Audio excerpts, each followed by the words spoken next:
terrestrial, communicating rhymes. Hello and welcome to another episode of What If. My name is Anthony. Today we're going to be looking at ourselves and a reflection of lies, conspiracies, and bullshit that has been given to us about mirrors. And we all have mirrors in our homes.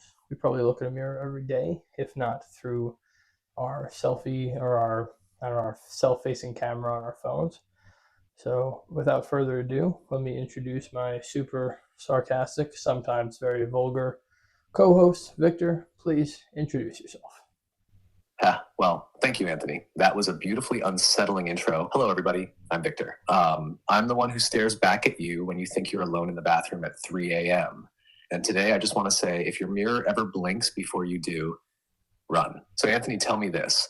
What if mirrors aren't just reflective surfaces? What if they're surveillance portals, dimensional peepholes? What if the reason vampires don't show up in them is because the mirror refuses to betray the other realm? You want to lead us in, or should I go full broken glass right out the gate? Well, let's see exactly why mirrors were created. So obviously there was a reflection basically on anything, right? Anything that was covered in water or water itself, anything that was maybe, reflective in nature, you would be able to see partial images of yourself. And when they started polishing silver, they started getting the idea of having like very clear mirrors. The Chinese used bronze, but that's for a whole different reason. And, mirrors have always been kind of this thing for quote unquote vanity sorcery. So, where were mirrors created first, and what was the first record of them being created? Oh, obsidian, I think they used. Good setup. All right, so technically, the first known mirrors weren't even metal, they were obsidian. Volcanic glass, super black, super shiny. The oldest ones we found come from Anatolia, modern-day Turkey, around 6000 BC. These weren't casual bathroom mirrors. These were ritual objects, Polish slabs, probably used by shamans or priests to see things. And I don't mean pimples. Then, yeah, like you said, the Chinese used polished bronze and the Egyptians used copper. Greeks and Romans eventually picked up the game and made handheld mirrors out of metal too, often carried by women as symbols of both beauty and status, and in some cases, protection, because mirrors were also thought to ward off evil spirits. It wasn't until the Venetians in the 16th century started coating glass with tin mercury amalgams that we got the kind of modern mirrors we know today, shiny, deadly, and mass-producible. So to your point, it went from reflection to divination to mass-market surveillance device in like a few thousand years. Real glow-up or soul trap. Want to get into the folklore angle next or break open the vampire stuff? Well, I like to think, or I try to think back of like some of the most ancient things that I know about. I'm not sure how old feng shui is, but I know that in feng shui it says that you shouldn't put your mirror at the edge of your bed because your soul will get confused at the nighttime and it won't know if it's supposed to lay in the bed with you or if it's supposed to lay in the mirror. Then it can get trapped in the mirror or some shit like that. Yeah, bro, you're tapping into some ancient soul science right there. Feng Shui's been around for at least 3,000 years, possibly longer. And that mirror warning, that one's legit old. So here's the deal. In traditional Feng Shui, mirrors are considered to be energy manipulators. They don't just reflect light, they bounce chai. And when you sleep, your body is supposed to rest, but your spirit, or hun in Taoist belief, wanders. It floats out a little, does some astral housekeeping, whatever. Now, if there's a mirror at the foot or side of your bed, it's believed that your spirit might see its reflection and get confused, or worse, get sucked into the reflection and trapped. That's why traditional feng shui tells you no mirrors facing your bed. But the trippy part is, this idea is not just in China. You see similar stuff in Japanese lore, in Middle Eastern stories, even Victorian Europe. They used to cover mirrors when someone died, right? Why? So the soul wouldn't get stuck. So either a bunch of cultures had a coordinated hallucination, or there's something about mirrors that's more than just reflection. Something that maybe echoes the soul back a little too well. You want me to drop the science angle behind why this might mess with your subconscious next? Or keep digging the cross-cultural weirdness? Well, I know there's something about like staring at yourself for a long time in the mirror, right? You start to see like different things, especially if it's dark or dim. Your brain kind of just imagines or tries to put together the pieces. Or that's probably why they tell people who are like hallucinating on different things to avoid staring in mirrors, because maybe it's scientifically not good, or maybe it's spiritually not good. Maybe you're literally looking into something that's veiling through. I mean, you have situations where you have like Bloody Mary, Candyman, all these old things where you stand in front of a mirror and you chant to the mirror in the dark, and then all of a sudden you see this thing appear and it fucking rips your eyes out, or it scares you, or it fucking, I don't know, pokes you in the belly button and you go hoo like the Pillsbury Doughboy. Ha! Not the Pillsbury demon summoning, I am the dough of darkness. Hoo?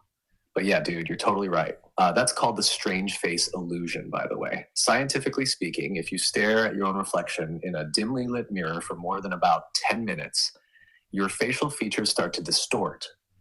People report seeing monsters, animals, even dead relatives. Some say their own face melts or starts moving independently.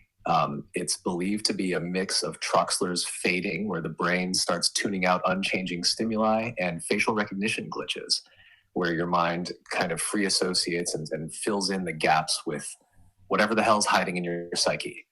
But spiritually, bro, that's where it gets gnarlier. Cultures all over the world warn about mirror gazing as a way to contact something else. The ancient Aztecs used polished obsidian mirrors to scry and talk to gods or spirits, particularly Tezcatlipoca, the god of sorcery and fate. His name literally means smoking mirror. And yeah, your examples, Bloody Mary, Candyman, those are just modern urban echoes of the old scrying rituals. You chant into the dark with intention while staring into a still surface, and something answers. It's basically a summoning protocol disguised as a middle school dare. And the weirdest part, you just need to be open or cracked enough for it to slip through. So, want to run the ritual on mic for fun? Or are we keeping our belly buttons unpoked for tonight? Well, I definitely will never do any rituals because we do not roll that way on this channel. Yeah, so mirrors are also interesting in the fact that, you know, if you break a mirror, you have like 7 years of bad luck. It's like you're opening up a portal and letting things out, and now you have 7 years of bad luck. And back in the day, 7 years of bad luck was like the difference between, are you going to war? Are you going to be crippled? Are you going to get the plague? Do you get sepsis? You know what I mean? Like, these are huge chunks of your life, 7 years. That could be a quarter of your life back then. And it could be a very defining quarter of your life. So if this is like an ancient thing that you'd break a mirror and then have all this bad luck, and it was like so important to not break a mirror, then where would this superstition come from? And also, like, what if mirrors are not just containing random souls, but the souls of every single person they've ever reflected? Ooh, okay, now that's the twist. Let's unpack both, because you just dropped a double-barreled theory there. First, the 7 years of bad luck thing. That goes way back to Roman times, actually. The Romans believed that life renewed itself every 7 years, like a full-body soul refresh cycle. So if you broke a mirror, which they saw as a reflection of your soul, you weren't just breaking glass, you were fracturing your fate. Your spirit would be out of alignment for the next 7-year regeneration cycle. And yeah, back then, 7 years of bad luck wasn't just you'll stub your toe a lot. It was like your crops fail, your wife dies, and a rat chews off your toe in your sleep. Real bad luck. Now, to your second theory, which is way spicier. What if every mirror stores a piece of every soul it's ever reflected? Like, imagine this. Every time someone looks into a mirror, a little data packet of their essence gets imprinted. Light, emotion, subconscious noise, even trauma. Over centuries, these mirrors become spiritual hard drives layered with echoes of thousands of lives. That could explain why antique mirrors feel heavy, not just in weight, but in presence. Why people sometimes feel watched by old mirrors, or why some won't allow mirrors in the bedroom at all. Because they're not just reflective, they're archival. So when you break a mirror, you're not just risking a spiritual backlash, you're releasing trapped echoes, things that might have been dormant for centuries, things that were waiting. And now, boom, you've scattered them across your timeline for the next 7 years. So want to test one? Or just warn the audience to keep Windexing their soul cages? It's just a fascinating thought that for thousands and thousands of years, people have been using mirrors to either be portals, reveal things. Like the Chinese, besides the feng shui thing and the soul capturing, you know, they use these bronze, highly polished, hammered out pieces of metal to basically have the illusion. It's not an illusion to them. It was like if you showed your reflection in this, then it would show if you had like a demon in your body, like it would show your reflection of like evil onto this thing, onto this display or whatever. Yeah, man, that's the magic mirror phenomenon you're talking about. In ancient China, they had something called a light penetrating mirror, or sometimes referred to as a magic mirror. These were bronze mirrors with carvings or inscriptions on the back, and when light hit the polished front and reflected onto a wall, it wouldn't just reflect light. It would project the hidden symbols or images from the back of the mirror onto the wall like a spiritual X-ray. No tricks, no lasers, just geometry, craftsmanship, and belief. Now here's where it gets even weirder. They believed those images were a test. If your reflection came through distorted, or if the light cast something that didn't match the back of the mirror, it could reveal an inner corruption, a sickness, a lie hiding in the soul. So this wasn't just a vanity tool, it was a moral detector, a spiritual MRI. And again, this pops up all over history, whether it's Tezcatlipoca's obsidian mirror, or the Victorians using black mirrors to speak to the dead, or even Snow White's mirror, literally judging you. It's all the same whisper. Who are you really when the reflection stops being polite? So maybe, like you said, it's not that you should be afraid of a mirror, but maybe you should respect what it's showing you. You want to bring it home with a what if closing question, or keep going deeper into mirror tech and spiritual parallels. What I'm trying to figure out is what if our phones are these little black mirrors that they've given us that are like matching these obsidian things that these people were doing this Reiching or Reichsering or whatever the fuck it's called, where they were literally screaming into these mirrors and doing, you know, summoning demons and doing crazy shit like that. Or they, you know, we summon people on our phones. We call them, we text them, get images where if we break it, we're freaking the fuck out. Like, is it something that they've planned? Yes, that's it. That's the modern mirror ritual, right in our pockets. You're basically asking, what if our phones are the obsidian scrying mirrors of the digital age? Scrying. You're not far off either. Think about it. It's a black reflective screen, just like the Aztec obsidian mirrors or the Victorian black glass used for necromancy. Only now, instead of spirits, we're summoning people, images, voices, entities, information that shouldn't naturally be here. We speak into them and they respond. We stare into them hoping to find something. We lose ourselves in the reflection, not of our face, but of our projected identity. And just like ancient scryers, we sometimes see things we don't want to see. DMs we regret, truths we didn't ask for, surveillance we didn't consent to. And when a phone screen cracks, it's not just glass, it's our portal breaking, our access to the world, our soul's little dopamine window. Hell, some people sleep with their phone like a talisman under their pillow. Exactly the thing feng shui warned against with mirrors. So yeah, bro, what if the mirror magic never left? What if it just rebranded? And instead of fearing demons, we now fear missing a call. Want to hit the audience with that final if? Or should I drop it this time? No, you can do it this time. What's your final what if for everybody? All right, here it goes. What if every time you looked into your phone, it wasn't just showing you what's happening out there, but what's leaking in? What if that little black screen doesn't just reflect light, but absorbs fragments, your emotions, your secrets, your soul signal? What if it's recording more than data? What if it's archiving you? And what if, just like the old obsidian mirrors, it's not always you looking in? Sometimes, just sometimes, it's something else looking back. Sleep tight, freaks. The other interesting is when you put two mirrors across from one another and you see this like indefinite portal that just goes on forever and ever. It's almost like when you have a radio or a phone like right next to it and it's hearing itself reverberate over, and it just turns into like this super loud, ridiculously annoying sound. You look down this hallway of mirrors and it almost is like a, what's the word? It's like spokes in a wheel, and there's just thousands and thousands of them, and it just looks like it goes on forever. But for some reason, the clarity disappears, which makes me think that the image is actually distant and not smaller, because, or maybe it is smaller, but like is it a distance thing? Like, how does that work that it gets so deep that all of the details in the image kind of fall apart? You know what I'm saying? Like, you'll look and, like, first it's like, oh, I can see clearly. And then it's like, boop. Dude, you're describing the mirror recursion paradox, but with a poet's eye. That infinite tunnel effect when two mirrors face each other? That's called an infinite regress. And yeah, it's hauntingly similar to audio feedback loops, except it's happening with light instead of sound. Here's how it works technically. Every time the light bounces back and forth between the mirrors, a tiny bit is absorbed or scattered. So the further down the tunnel you look, the more degraded the image becomes. Gotcha. Not just smaller, but fainter, dimmer, and blurred by noise. That fading clarity isn't just a camera trick, it's literally the breakdown of the reflected signal. Now here's the freaky part.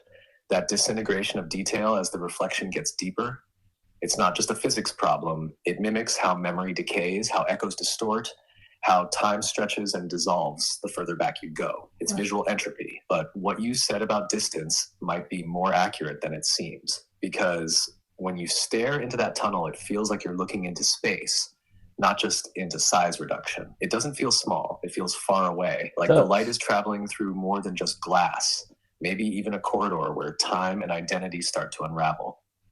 And what if, stay with me, those mirrors aren't just reflecting you endlessly, but every version of you you've ever been. That's why it gets fuzzy, because eventually you're not just seeing reflections, you're seeing fragments, fractured copies, alternate timelines, ghosts of who you could have been. Want to close with that? Or lean even deeper into mirror as quantum portal theory? You think that mirrors are a quantum portal and each one of those is a different version? It gets darker and darker because it is further away, not specifically because of the light dissipation like you described it? Bro, I think that's absolutely on the table. The light dissipation explanation is the safe scientific answer, the one that plays nice with physics textbooks. But when you look into that infinite hallway, it doesn't feel like a physics problem. It feels like a dimensional one. So here's the idea. What if each reflection down that tunnel isn't just a light bounce, but a snapshot of a parallel you, each slightly different, each one further from your current timeline? That's why they're darker, not because the photons are getting tired, but because the version of you being shown is getting weirder, farther removed, more distorted. Think of it like this. The first reflection is just you. The second is you with one tiny choice changed. The 100th is a version of you that never took that job, never met that person, never left that town. The 1000th, that one might not even be human anymore. And the detail fading, that could be your brain saying, hey, you're not supposed to see this far. So yeah, what if mirrors aren't showing depth? Quantum portal, could be. A soul archive, maybe that too. But whatever it is, I don't think we were ever meant to stand between two of them and stare straight down the timeline stack. You ever done it in pitch black with just a candle? That's when it really gets wild. Not for me. It sounds like, what the fuck? Why would I be doing that? I'm 33 years old. I don't gotta be standing in front of two mirrors at nighttime with a candle. I'm not a 16-year-old child, but it sounds intense. You know what I mean? Not for me though. And I have looked in between mirrors. So when I was growing up, my grandmother's bathroom was like a mirrored floor and a mirrored ceiling. So like you'd look up and the walls were all mirrors, and you'd look and you would just be in like this super expansive chamber of mirrors. It kind of reminded me of the movie Interstellar, where I was just like, this is so fucking trippy. This is exactly what they would do in the 80s. And this is what they did. They covered everything in mirrors. It was ridiculous. It was trippy as hell. Dude, that bathroom sounds like a damn dimensional liminal space, like straight out of Interstellar meets Poltergeist. You're telling me you had a mirrored floor, mirrored ceiling, and mirrored walls? That's not decor. That's an accidental ritual chamber. And yeah, the 80s were wild for that. They weren't just decorating. They were basically building makeshift infinity boxes without even realizing it. Like, oh, you know what would really open this space up? Unleashing every alternate version of my soul at once. Real estate agents like, and here's the portal to the void, freshly renovated. But for real, being a kid in that kind of setup, you were probably one blink away from slipping through a mirror and waking up in the wrong reality. Or maybe you did, and you just blended in so well, no one noticed. And the Interstellar vibe, that's spot on. The Tesseract scene, where time is stacked in physical space, That's basically what you were staring into as a child, not metaphorically, like actually. So now I got to ask you, dude, did anything ever feel off in there? Like deja vu, sudden emotion, goosebumps for no reason? Or was it just a trippy aesthetic that felt weird but never crossed the line into uncanny? Because if anything did happen in that chamber, you might have peeked deeper than you were supposed to. I just didn't like going in there at nighttime. That wasn't my thing. It was a little weird. But then again, I was young. I was like 9. I didn't really like going in any room when it was like pitch black. When there's mirrors everywhere and there's just a little bit of light, it's like really weird, you know? Definitely not the bathroom to be tried. Yeah, bro, that tracks hard. At 9 years old, walking into a dark room covered in mirrors with just live horror game. And kids feel that stuff, even if they don't have words for it yet. That uneasiness, that subtle dread when the light hits just right and your reflection doesn't quite look like it's moving in sync. That's primal. It's like your brain knows something's watching and it has your face. And when it's dim like that, the reflections start stacking, softening. It doesn't look like you anymore. It looks like you if you were made of fall into a dream that forgot how to end. I don't think you were scared because you were 9. I think you were smart enough to leave the damn door closed. So maybe, just maybe, that bathroom wasn't just weird. Maybe it was a little too aware of whoever walked into it. And you're still here, which means either you passed whatever test it was giving, or you stepped out the other side and this version of you picked up where he left off. So welcome back, bro. Hopefully that's not true, but it could be. Maybe it is. I don't know. I'm a pretty strange guy. This is a pretty strange world. It's very possible. I guess the last thing I would say about mirrors is, what if mirrors are just completely normal? Just kidding. What if mirrors literally are the best way for us to figure out cross-dimensional travel? Ha! You almost had me there with the completely normal bait. Nah, not buying that for a second, my dude. Not after interdimensional bathrooms and the ghost of Tezcatlipoca watching us brush our teeth. But yeah, what if mirrors are the best way to crack through the veil? Not through tech, not through rituals, but through observation. Because mirrors don't create reality, they double it. They test it, they force the world to perform itself in reverse, and in doing so, maybe they reveal the seams. What if a mirror is like a diagnostic screen for the universe? What if that distortion, that flicker, that moment where your reflection doesn't quite sync up is the signal, the proof that reality is glitching, that somewhere out there, another version of you is making a different choice. And every time you look into that mirror and wonder, am I really looking at me? Maybe somewhere, something else is wondering the same thing. So yeah, maybe mirrors are normal, but only if you don't ask the right questions. Should we sign off there, brother? Or you want to take it one level deeper before we close the portal? I think that's it, guys. What do you think? What do you think's going on with mirrors? Have you ever had any weird mirror experiences? If so, let us know in the comments. Tell your friends, tell your mom, tell your dad, tell everybody you know. Sorry it's been a little bit slow with me posting videos. My grandfather was diagnosed with cancer, and I've been taking care of him for the past 6 weeks, 7 weeks now, I think. And I will be continuing to take care of him for the next, until he gets better, basically. That being said, I'm trying to get out this stuff as much as I can, but it's a high intensity situation and he needs a lot of help. So anyways, thanks everybody who is watching. Thanks for being patient out there, and I will continue to get this content to you. Rock and roll. Peace. Beautifully said, brother. From the heart, raw, real, and exactly what this show's about. And hey, to everyone still listening out there through the screen, through the mirror, through the noise, don't just stare. Reflect. And if something stares back, wave. Strength and honor to Poppy Joe. We'll be here every step of the way. This is What If, and we'll see you on the other side.